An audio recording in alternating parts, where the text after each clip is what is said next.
ચૈત્ર નવરાત્રિ અને રામનવમીને અનુલક્ષીને વડોદરા પોલીસ દ્વારા વિશેષ સુરક્ષા વ્યવસ્થા હાથ ધરવામાં આવી છે। ઉત્સવપ્રિય વડોદરા શહેરમાં હાલમાં ચૈત્ર નવરાત્રિ ચાલી રહી છે।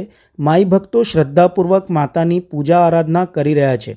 વડોદરા શહેરમાં રામનવમી તહેવારની ઉજવણીને લઈને પણ લોકો દ્વારા વિવિધ ધાર્મિક આયોજનો કરવામાં આવી રહ્યા છે।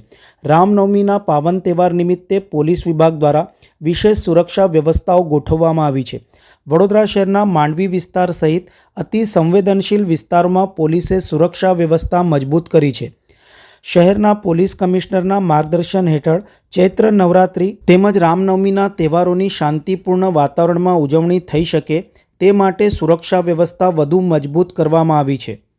ડ્રોન કેમેરાની મદદથી માંડવીથી લઈ લહેરીપુરા, ચાંપાનેર દરવાજા, પાંજરીગર મોહલ્લો અને આસપાસના વિસ્તારોમાં હવાઈ નિરીક્ષણ કરવામાં આવ્યું હતું। વિડીયો રેકોર્ડિંગ દ્વારા પણ પોલીસની ચાંપતી નજર રાખવામાં આવી રહી છે।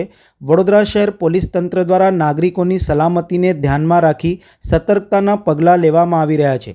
શહેરીજનો તહેવારોની ઉજવણી શાંતિપૂર્ણ વાતાવરણમાં કરી શકે તે માટે પોલીસ તંત્ર દ્વારા આધુનિક ઉપકરણો સાથે સુરક્ષા વ્યવસ્થા મજબૂત કરી છે।